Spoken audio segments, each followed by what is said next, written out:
Natural number. Natural number Hindi में प्राकृतिक संख्या बोलते हैं। इन्हें बोलते हैं हम गिनती वाले नंबर। गिनती वाले नंबर। अगर किसी बच्चे से कहा जाए कि बच्चों ये काउंट करो कि क्लास में कितने बच्चे हैं, तो वो किस तरह से काउंटिंग कहां से स्टार्ट करेगा? वो 1 से। इसीलिए हमारे इन्हें गिनती वाले नंबर कहा जाता है। 1 2 3 4 5 etc आगे चलता जाएगा। ठीक है। प्राकृतिक संख्या के बाद हमारा आता है होल नंबर। होल नंबर को हिंदी में हम बोलते हैं पूर्ण संख्या। पूर्ण संख्या मतलब पूर्ण, सब कुछ। तो इसमें क्या होता है, हमारा जीरो भी इंक्लूड हो जाता है, जीरो भी आ जाता है। सारी की सारी प्राकृतिक संख्या आएंगी हमारी। प्राकृतिक संख्या के साथ में हमारा क्या आ जाएगा? जीरो भी आ जाएगा। इसके बाद आता है हमारा इंटीजर्स। इंटीजर्स को हिंदी में बोलते हैं पूर्णांक। पूर्णांक हमने क्लास 6 में पढ़ा था पूर्णांक के विषय में।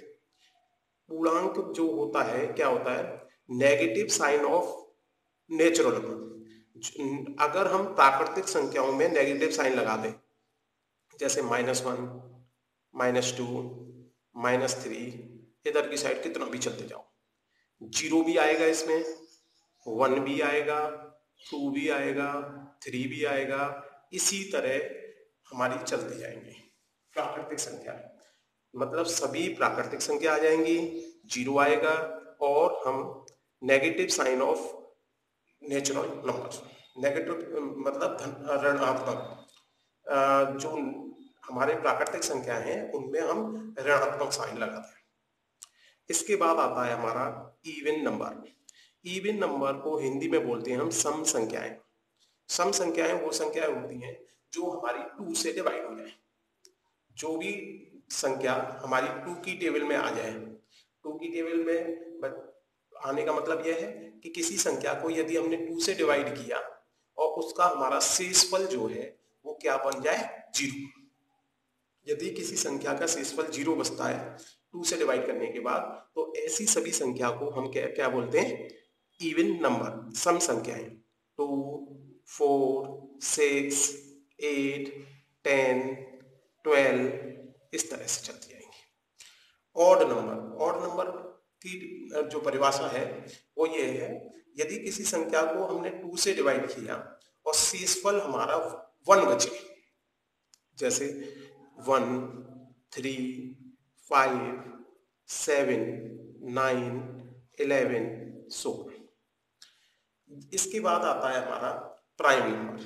प्राइम नंबर अभाज्य संख्या। ये 10th क्लास के अनुसार बहुत इंपॉर्टेंट है, इसलिए इसके बाद के सारे अच्छी तरह पढ़ लेना। Prime number. प्राइम नंबर जो है ऐसी संख्या जो कि जिसके केवल 2 फैक्टर, ओनली 2 फैक्टर्स। एग्जाम्पल देखिए, जैसे हमने कहा सबसे छोटा प्राइम नंबर होता है 2। 2 जो है 1 की टेबल में भी आता है और 2 की टेबल में आता है, इसलिए इसके केवल दो, ध्यान रखना, केवल इसके 2 फैक्टर हैं, इसीलिए 2 हमारा प्राइम नंबर हो गया। 2 के बाद 3 5 7 11। बहुत से बच्चे 9 बोलेंगे।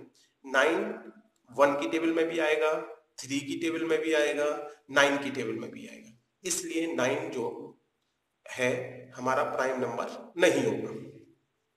13 15 भी प्राइम नंबर नहीं होगा, क्योंकि 15 1 की टेबल में भी आएगा, 3 की टेबल में भी आएगा, 5 की टेबल में भी आएगा और 15 की टेबल में भी आएगा। 17 हमें केवल वह नंबर देखने हैं जो केवल 2 टेबल्स में आए। केवल लग रहा है इसमें, केवल पर बहुत ध्यान देना है। तो ये हमारा ओनली लिखा हुआ है, इसको हिंदी में बोलेंगे केवल। तो केवल अगर हमने ध्यान नहीं दिया कि केवल 2 फैक्टर्स। अब बहुत से बच्चे कहते हैं कि 1 प्राइम होता है। बेटा 1 जो है 1 की टेबल में आता है, 1 के अलावा तो किसी और की टेबल में आता नहीं, इसलिए 1 जो है हमारा, क्योंकि उसके 2 फैक्टर नहीं हो पा रहे, इसलिए 1 हमारा प्राइम नंबर नहीं है। इसके बाद आता है हमारा कंपोजिट नंबर। कंपोजिट नंबर वो होते हैं जिनके more than 2 factors, more than 2 factors, मतलब 2 से ज्यादा फैक्टर हो। 2 से ज्यादा फैक्टर, सबसे छोटा कंपोजिट नंबर हमारा होता है 4। 4 जो है 1 की टेबल में भी आएगा, 2 की टेबल में भी आएगा और 4 की टेबल में भी आएगा। इसलिए 4 सबसे छोटा हमारा कंपोजिट नंबर मतलब भाज्य संख्या कहलाता है। 4 के बाद हमारा आ जाएगा 6, 6 के बाद आएगा 8, 8 के बाद आ जाएगा 9, 10 और इस तरह से चलते जाएंगे। 10 के बाद 11 नहीं आ पाएगा क्योंकि 11 प्राइम नंबर आ गया, क्योंकि 2 फैक्टर है 11 के। अब इसके बाद आता है हमारा को प्राइम नंबर, सअभाज्य संख्याएं। सअभाज्य संख्या जो होती हैं, ऐसे जोड़े को बोलते हैं हम जिनका SCF 1, क्योंकि मैंने शब्द यूज किया इसमें जोड़ा। जोड़ा मतलब जोड़ा कभी अकेला तो हो नहीं सकता, कोई भी 2 नंबर का जोड़ा बनाए हम, जैसे हमने बनाया 5 और 16। हमें पता है 5 प्राइम नंबर है, 16 कंपोजिट नंबर है। उसके बाद यदि हम पूछें 5,16, ये हमारा एक सअभाज्य संख्या हो जाएगा, क्योंकि अगर हम इन दोनों का SCF निकालें लसा, तो वो क्या आएगा हमारा 1। जिन 2 संख्याओं का लासा 1 आता है वो सभी संख्याएं आपस में सअभाज्य संख्या कहलाती हैं। एक्सरसाइज 1.3 जब हम करेंगे तो सअभाज्य संख्या के बारे में बहुत डिटेल में पढ़ना है, इसलिए इसे अच्छी तरह याद रखना है आपको। इसे हम स्टार लगा देते हैं, ठीक है। इसके बाद आता है रेशनल नंबर। रेशनल नंबर के बारे में हमने पढ़ा था 8th क्लास में। रेशनल नंबर बोलते हैं जिस नंबर को हम P/Q की फॉर्म में लिखते हैं, यहां Q 0 के बराबर ना हो, तो ऐसी संख्याओं को हम रेशनल नंबर कहते थे। अब इसमें थोड़ा सा इंप्रूवमेंट और करना है हमें। इसमें इसके साथ ये लिखना है PQ सअभाज्य संख्या होगी, सअभाज्य संख्या। तो जब भी अब हम 10th क्लास में या 10th से एवं जब भी मैथ में अब बात करेंगे रेशनल नंबर की, मतलब परिमेय संख्या की, तो हम परिभाषा क्या देंगे परिमेय संख्या की? जिस नंबर को हम P/Q की फॉर्म में लिख सकते हैं, इसमें Q हमारा 0 के बराबर नहीं होना चाहिए, P और Q सअभाज्य संख्या होनी चाहिए, ठीक है हमेशा। अब जब भी हम पूछेंगे रेशनल नंबर की परिभाषा, तो ये पूरी परिभाषा आपको बोलनी है। अब इसके बाद आता है इरेशनल नंबर।